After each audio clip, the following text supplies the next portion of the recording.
JJ. On Doge and the fraud claims, Elon Musk in the Oval yesterday gave us some information on that. We're just wondering if there's some proof, evidence. Is the White House willing to share evidence of those fraud claims, or can Elon Musk come to the briefing room and share material evidence of what he's talking about? Sure, I would love for Elon Musk to come to the briefing room. That's why we had him go to the Oval Office yesterday, where I think he provided great answers. He was speaking in layman's terms, speaking common sense to all of you in the media, but also to Americans at home. But I would say especially to all of you in the media, because I think it's a real fallacy that there's this alleged lack of transparency when it comes to Doge. President Trump and Elon Musk have been incredibly transparent on what Doge is doing. There is an X account with the Doge handle. They are tweeting out what they are doing on a daily basis. They have a website where they are posting the receipts of the contracts that they are reviewing and the payments that they have stopped from going out the door. The secretaries of our departments have stopped from going out the door. And I would also say that before it was Elon Musk making our government efficient and accountable, it was some unnamed bureaucrat that none of you knew. Elon Musk is the richest man in the world. He's also now one of the most highly scrutinized men in the world alongside President Trump because of what he's doing and the access that he is allowing. So there's great transparency. As for the actual receipts, we are happy to provide them, and I actually brought some today because all of you know I love to bring the receipts. We have contracts upon contracts that we can send and provide this information to you. Let me be very clear. We are not trying to hide anything. We have been incredibly transparent, and we will continue to be. These are screenshots of contracts that Doge found across our government.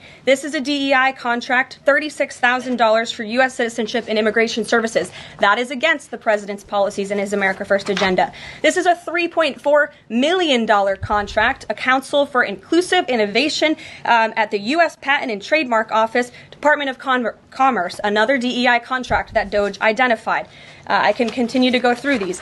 Oh, I love this one. $57,000 for climate change in Sri Lanka. What is this doing to continue the interests of the American people? Absolutely nothing. These are the line items across the federal government that Doge is identifying daily. They're moving very fast. There's a lot of paper that we can show you, but we're happy to do it. This administration has been more than transparent about what Doge is doing. And here's one of their tweets that they posted about the mine. I believe this is in Pennsylvania, where the federal employee retirement system is being processed. Did anybody know this was even happening in our country before Elon Musk talked about it in the Oval Office yesterday? A lot of Americans didn't. So we are providing transparency and accessibility on a daily basis when it comes to Doge. And I also have a Doge daily report, if anybody would like it, on all of the things that they are identifying and finding. We're happy to provide this information to you. We're talking about it every single day. Are all those things you just mentioned fraud, or are they waste, or are they just contrary to the president's policies? I would argue that all of these things are fraudulent, they are wasteful, and they are an abuse of the American taxpayer's dollar. This is not what the government should be spending money on. It's contrary to the president's priorities and agenda. And again, we can continue to provide you the receipts for all of the fraud, waste, and abuse. And if anybody in here wants to argue that the federal government is not fraudulent in some capacity, be my guest, because I think the American people watching at home would beg to differ. Caroline. Mary.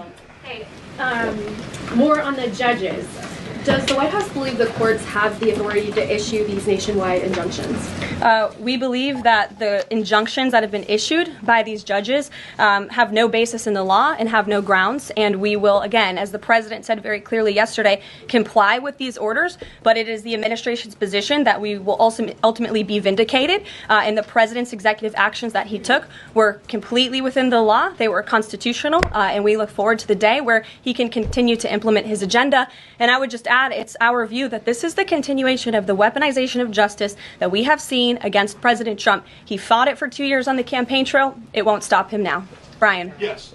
I want to go back to Doge just for a second. Earlier, the subcommittee headed by Chairman Marjorie Taylor Greene, her and her staff discovered $2.7 trillion in improper payments to Medicare, Medicaid, overseas, to people who should not have gotten it. Some of this room might have missed that press conference. Can you elaborate on what the president is thinking at this point? Well, again, that's another example. There's a very long list of the fraud, waste, and abuse that Doge is identifying on a daily basis. Elon Musk also talked about yesterday about Social Security payments that are going out the door for people who are no longer with us, unfortunately. I would say that is certainly fraud. There's also a lot of contracts they've identified that, just as a hypothetical example, are $1 million, but only 500,000 went out the door. So where's the rest of that cash? And so that's the thing. Those are the things that DOGE is working on every single day. And I would just remind everybody in this room, this is what President Trump campaigned on doing. He's delivering on a promise that 77 million people elected him to do. James. Thank you very much, Caroline. Two foreign policy questions, if I may. Sure. First, the statement that was released after this morning's phone calls identified Mr. Witkoff as the special envoy who will be part of the delegation that undertakes to resolve the Russia-Ukraine war. I had thought that that individual was General Kellogg, and so can you clear that up?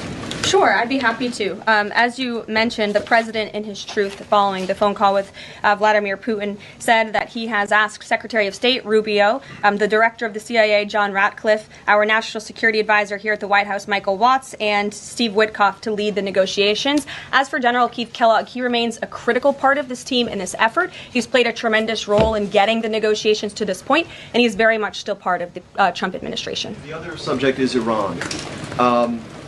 I took note of President Trump's comments in his Super Bowl interview with our colleague Brett Baer to the effect that he wants to do a deal with Iran. However, that interview appeared after the supreme leader of Iran, the Ayatollah Ali Khamenei, had already ruled out any additional negotiations with the United States. So kind of a two-part question. A, what gives the president any confidence that Iran will come to the table? And B, more fundamentally, why is the president interested in doing a deal with Iran instead of doing everything he can, perhaps short of U.S. military intervention, to try and hasten the end of what many of his own supporters regard as an evil regime? Well, the president has made it very clear that he will never allow Iran to have nuclear capabilities. That is a red line that he has drawn, and he will not allow that to happen. But